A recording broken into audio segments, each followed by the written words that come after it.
Doim duo qildim. Sizga emas, sizga birinchi, boshqalarga ham. Lekin sizning g'alabangiz boshqalarga ham ruhlantirdi. Yozyapsizmi? Qasabayda birinchi oltin medali boshqa bokschilarimizni ham ruhlantirib, ularga kuch, g'ayrat qo'shdi. Qasabayga ming marta rahmat. To'g'ri. Yuzga kiring, shogirdlaringiz ko'paysin. Farzandlaringiz ham Ojro duo qiling. Amin.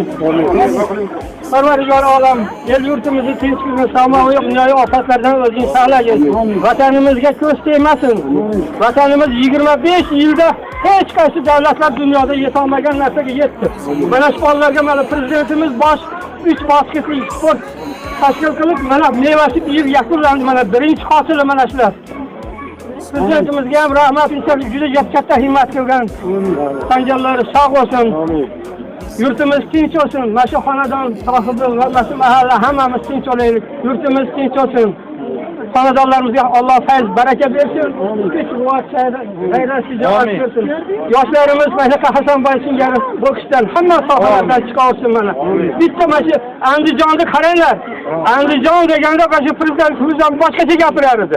Andijondan birinchi oltin medal olgan boks chiqqan bo'lsa, oltin medal olgan og'ir tijorat shtangi chiqdi, shtangi.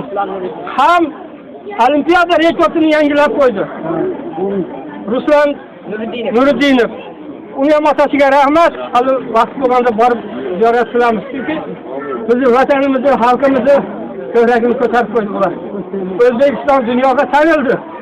25 yilda bunchalik boksdan ayniqsa boks jahon bo'yicha Olimpiada bo'yicha birinchi o'rinda oldi. Kuba turibdi. Necha yildan beri hayqirib mushuk ko'tarib, Amerika turibdi, Buyuk Britaniya turibdi, Fransiya turibdi. Bularda oldida O'zbekiston 25 yoshli yigit, navqiron yigit yoshida to'lib, mana navqiron yigitlar oltin medal olib, yurtimizni kimligimizni ko'rsatib qo'ydi. O'zbek xalqidan shunaqa katta odamlar chiqqan inshaalloh. Ulug'bek, Mirzo Ulug'bek, Amir Temur dunyoda yarmini so'ragan. Tinchlik, tenglik uchun kurashgan Amir Temur ham. Amin. Hammamiz tinch olaylik, yurtimiz tinch olsin, viloyatimiz, tumanimiz, xonadonlarimiz hammamiz tinch olsin, to'ylar olsin. Alloh